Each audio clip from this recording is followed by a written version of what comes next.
After Reagan's election, there was an attempt on his life, just 69 days into office. Astoundingly, Bush would again be connected. So just who is John Hinckley, Jr.? When he left this neighborhood 8 years ago, he was, by all accounts, well-liked and seemingly normal. This donut shop near the motel was visited by Hinckley, who reportedly waited for a phone call here each day, even though he had a phone in his motel room. The nature of the calls is not known. A touch of irony. The young man walking with the elder Hinckley is 30-year-old Scott Hinckley, John Jr.'s brother.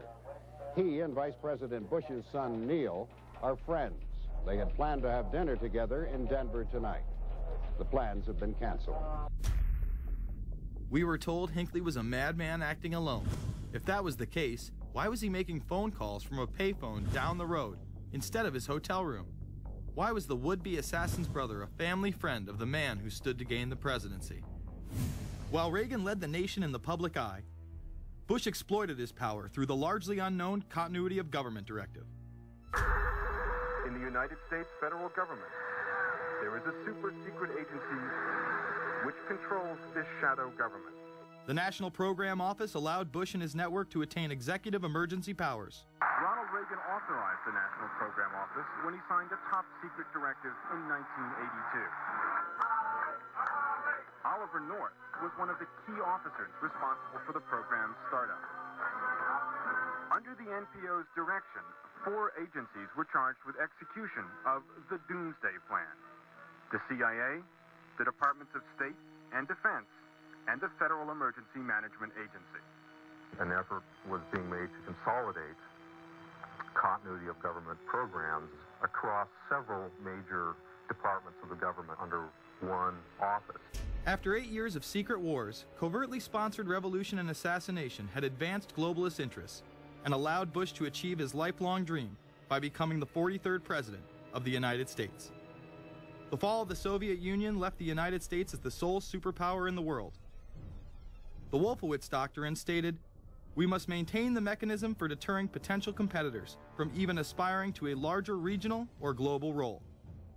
The New World Order was on display with the First Gulf War and the creation of a European Union. After losing to his crony Bill Clinton, he faded into the background as the agenda for a New World Order marched forward.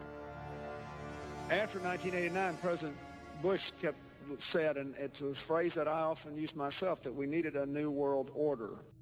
We have just exposed many of the globalist operations, including drug dealing, funding terror, dealing arms, and taking over the United States government by stealth.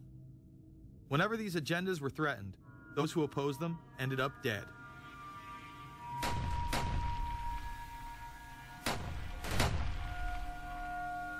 We've got some difficult days ahead, but it really doesn't matter with me now, because I've been to the mountaintop.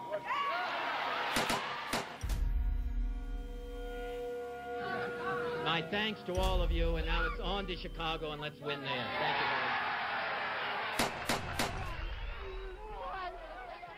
Gave a paper about all 3 of the big assassinations in the 60s, which was John F. Kennedy, Bobby Kennedy, and Martin Luther King. And there are certain common denominators. I call these events deep events. We've become accustomed to the idea that every now and then something is going to happen, and we just know from the beginning we're not going to get to the bottom of it. And the more they happen, the more reconciled we've become to this state of affairs. In 1978, the House Select Committee on Assassinations could not ignore there was a conspiracy in regards to the assassination of John F. Kennedy and Martin Luther King, Jr. Good evening.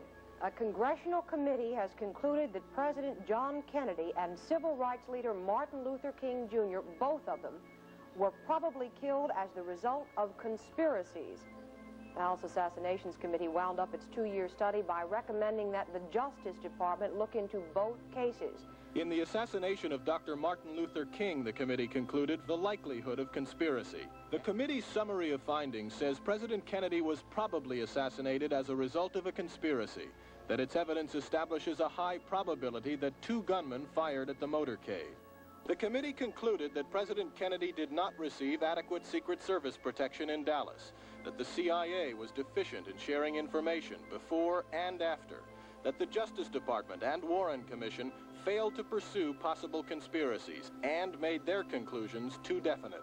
There seems to be no debate that the CIA and Secret Service were involved in the assassination, as you can clearly see 2 Secret Service agents being taken away from their positions at the back of Kennedy's vehicle just moments before the assassination. And no matter what you believe about Oswald, it has now been declassified that Oswald was trained by the CIA in 1957 under the cover of the Office of Naval Intelligence. These political assassinations continue to this day. The 11-person jury in the inquest must decide if these stills, never before seen of Diana in the Mercedes and then the crash, are the frantic moments after a tragic accident or the aftermath of a calculated murder. Mr. Al-Fayed? Mohammed Al-Fayed, Dodi's father, has long since made up his mind. I believe that my son and Princess Diana have been murdered by the royal family. He claims Diana was pregnant and about to announce her engagement to his son, an embarrassment so great, he says, that Prince Philip commissioned British Secret Service to kill the couple. Assassination is an option when the ruling class can identify an enemy who cannot be compromised. But how do they bend the population's will to do their bidding? Well, the false flag operation is one in which the attacker carries the flag of someone else. It's usually a military operation, and the purpose, of course, is to create the impression that the attacker is someone else. They want to create negative public opinion against the nation whose flag was being used. Or they may even not use a flag at all. This sort of thing is done all the time, and it's certainly not unique in history. I think we've been seeing a lot of it lately. Americans are easily motivated by false flag operations, and I think it's inevitable that we will see false flag operations in the near future. It is used in order to seize power at an accelerated pace. A very well documented modern example of this is the Tonkin Gulf incident. There were 2 sets of Tonkin Gulf incidents. The first one on August 2nd were real but trivial. The second on August 4th, 2 days later, were the ones to which we actually sent planes off in retaliation and were, in theory, much bigger, a torpedo attack on a U.S. destroyer, but in fact it never happened. When McNamara visited Vietnam, he confirmed the Tonkin Gulf incident never occurred, and once again, we were lied into war.